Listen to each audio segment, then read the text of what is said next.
ಒಳ ಮೀಸಲಾತಿ ಜಾರಿಯಾಗಬೇಕೆಂದು ಹರಿಹರದಿಂದ ಬೆಳಗಾವಿ ಮೂಲಕ ಗೋಕಾಕ್ಗೆ ಎಸ್ಡಿಪಿಐ ರಾಜ್ಯ ಕಾರ್ಯದರ್ಶಿ ಭಾಸ್ಕರ್ ಪ್ರಕಾಶ್ ನೇತೃತ್ವದಲ್ಲಿ ಆಗಮಿಸಿದ ಒಳ ಮೀಸಲಾತಿಗಾಗಿ ಕ್ರಾಂತಿಕಾರಿ ರಥಯಾತ್ರೆಯನ್ನು ಗೋಕಾಕ್ ತಾಲೂಕಿನ ಮಾದಿಗ ಸಮಾಜದವರು ಫಾಲ್ಸ್ ರಸ್ತೆಯಲ್ಲಿರುವ ಮಹಾತ್ಮ ಗಾಂಧೀಜಿಯವರ ಪುತ್ಥಳಿಗೆ ಮಾಲಾರ್ಪಣೆ ಮಾಡುವ ಮೂಲಕ ಅದ್ದೂರಿಯಾಗಿ ಸ್ವಾಗತ ಮಾಡಿದ್ರು. ಈ ರಥಯಾತ್ರೆಯಲ್ಲಿ ಹುಕ್ಕೇರಿ ತಾಲೂಕಿನ ನೂರಾರು ಮಾದಿಗ ಸಮಾಜದವರು ಬೈಕ್ ರ್ಯಾಲಿ ಮುಖಾಂತರ ರಥಯಾತ್ರೆ ಜೊತೆಯಲ್ಲಿ ಗೋಕಾಕ್ ವರೆಗೆ ಸಾಥನ್ನ ನೀಡಿದ್ರು.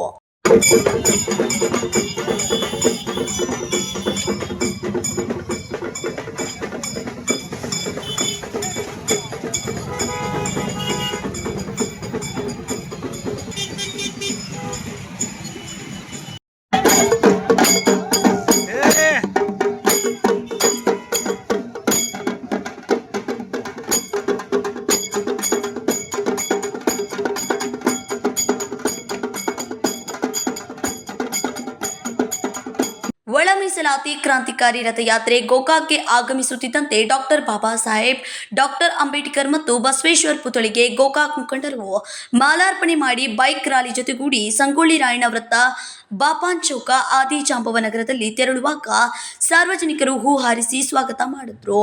ಇನ್ನು ಡಾಕ್ಟರ್ ಅಂಬೇಡ್ಕರ್ ಸಭಾಭವನದಲ್ಲಿ ಅಂಬೇಡ್ಕರ್ ಪುತ್ಥಳಿಗೆ ಮಾಲಾರ್ಪಣೆ ಮಾಡಿ ಸನ್ಮಾನ ಸ್ವೀಕರಿಸಿ ಮಾತನಾಡಿದ ಎಸ್ಡಿಪಿಐ ರಾಜ್ಯ ಕಾರ್ಯದರ್ಶಿ ಭಾಸ್ಕರ್ ಪ್ರಕಾಶ್ ಇವರು ಕ್ಯಾಬಿನೆಟ್ ಸಭೆಯಲ್ಲಿ ಒಳ ಮೀಸಲಾತಿಯ ಬಗ್ಗೆ ಚರ್ಚೆ ಮಾಡಿದ ಮಾದಿಗ ಸಮುದಾಯದ ಸಚಿವರು ನಾಲಾಯಕರು, ಅವರು ನಮ್ಮ ಸಮುದಾಯದ ನಾಯಕರಲ್ಲ, ಪಕ್ಷದ ಗುಲಾಮಗಿರಿಯ ನಾಯಕರು ಎಂದು ಹರಿಹಾಯ್ದರು.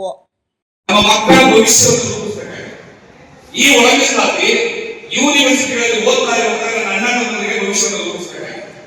ಈ ಒಳ ಮೀಸಲಾತಿ ಯಾವ ಸರ್ಕಾರಿ ನೌಕರಿಯಲ್ಲಿ ದುಡಿತಾ ಇರುವಾಗ ನನ್ನ ಅಣ್ಣನವರ ಭವಿಷ್ಯವನ್ನು ರೂಪಿಸಬೇಕು.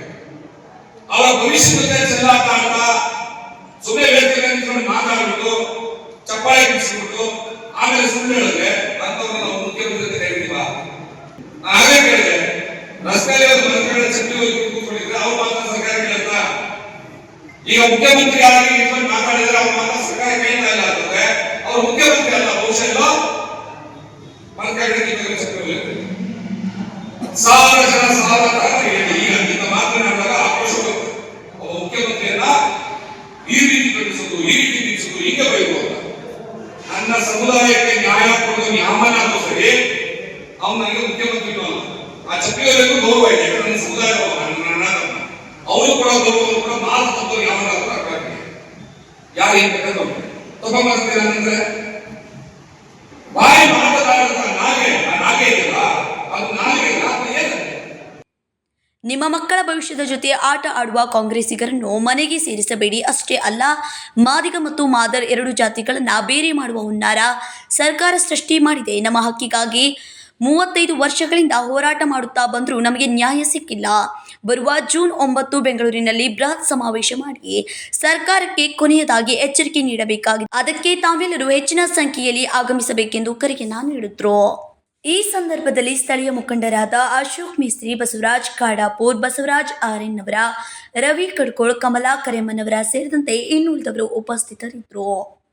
Manohar Megeri, KMM Kannada news, Gokak.